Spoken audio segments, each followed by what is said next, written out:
So what are the 4 things, mental health-wise, that you're likely to come across in an environment like this, or indeed at university, or indeed in life? And there are 4 of them: anxiety, eating disorders, self-harm, and depression. And I'm going to whiz through them. Anxiety. How many people have felt anxious at all in the last couple of weeks about anything? Anybody prepared to tell me what? Because everybody's felt anxiety. Anybody prepared to tell me what they've been anxious about? Yeah. Physics coursework. Physics coursework. Well, why did you choose to do physics? I mean... I asked myself the same question. Yeah. Physics coursework. Okay. Anybody else? Something trivial. Yeah. Mine was biology coursework. Biology coursework. Work. Anything else apart from work? Yeah. Football results. Football results. Oh, don't. Do you know, I'll just tell you a little funny story for those of you who are interested in football. Every year for the last 10 years, I've put 50 quid. It's my only bet I ever make, once a year, 50 quid in August on my football team to be relegated. On the basis that when they're not, I'll be pleased, and if they were, I'll make quite a lot of money.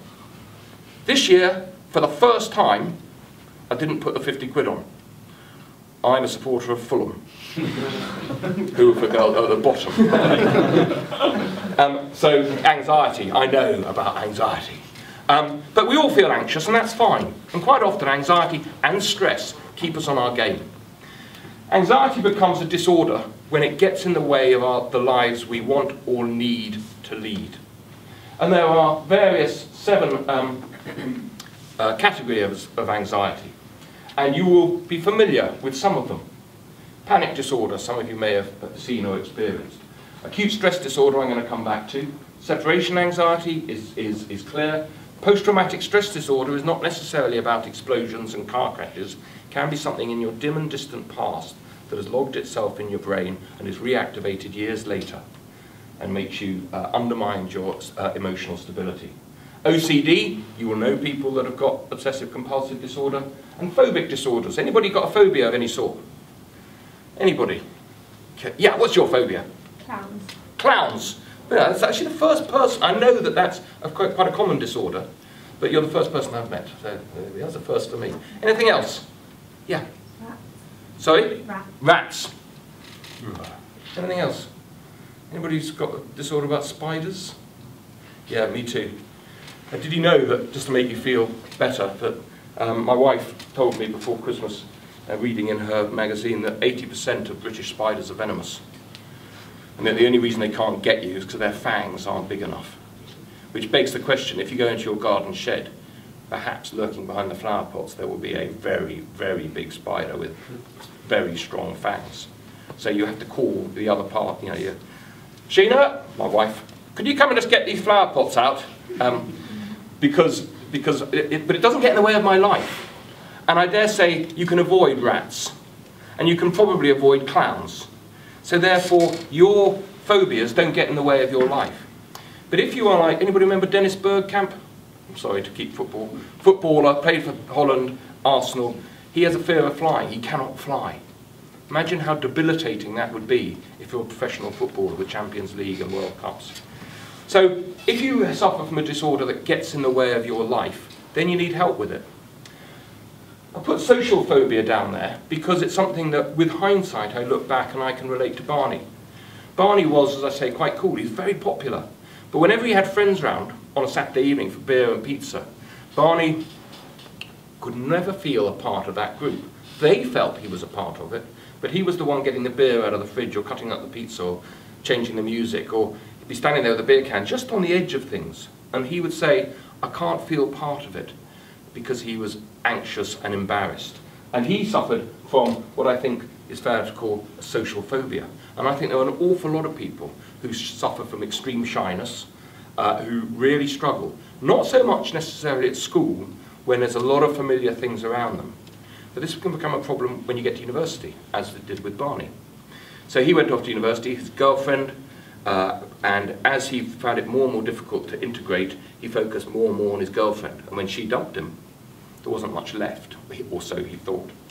So anxiety is something not to be scared of, because it needn't necessarily get in the way, but if it does, you need to get help with it. Going back to acute stress disorder, this is something that you will all suffer to some degree or another. But all of you would like to be around about here come May 2015. Okay? Performing at your absolute peak. And in order to perform at your peak, you need a degree of stress. In order to perform in the netball team or the hockey team really well, you need to be a little bit stressed, a little bit anxious. The trick is that if we have, can I pick on you two? Would you mind? Just a little game. You won't have to say anything. What's your name? Chris. And? Danielle. Sorry? Danielle. So, okay, Chris and Danielle. 2 students in my GCSE English class. Okay? Chris, currently, a month before, A-level, is here. Okay? He's performing at this level. Chris, are you ever going to do any work? You've been here now for 4.5 years and you've done sod all. You have sat back with your arms folded and your legs, sorry, wrong person, your legs folded, just thinking, I'm very clever. Well, yes, Chris, you are extremely clever, but believe you me, this exam is difficult. You may think you're going to be able to pull out all the stops, but, whoa, you're going to be in for a nasty shock, my boy. You've got to spend half term, work, work, work, work. And then you might not just get a C, you might get something better. Danielle, please don't do any more work over half term. Just relax. Don't open a book. You will fly through this exam. You could sit it now. You've worked so hard throughout your time at KES. Your teachers are just worried that you're overdoing it. Just chill out. Okay? Needless to say, Danielle is up here. Now what actually happens here is that Chris hears me say to Danielle, don't open a book. It's fine. You'll fly through this exam. And he thinks, well, hang on. I'm cleverer than she is. I'll hear what she is. So actually he doesn't do anything. Danielle hears me say to Chris, this is a difficult exam, you've got to work, work, work, and she takes a big step over here and falls off the edge and actually can't perform at all because there gets the time when your brain gets so scrambled that it becomes a disorder, acute stress disorder. Only you can know how much stress you can cope with. And you can probably cope with more than you think. And so when you go, oh, I'm so stressed out, and your physics teacher says, well, good, you might get your coursework done. Without any stress, you might say, sod it, I'm not doing any more coursework, I don't want it. So stress is good for you to a point. And you, your teachers, your parents need to know how far you can go with it in order to achieve your maximum potential.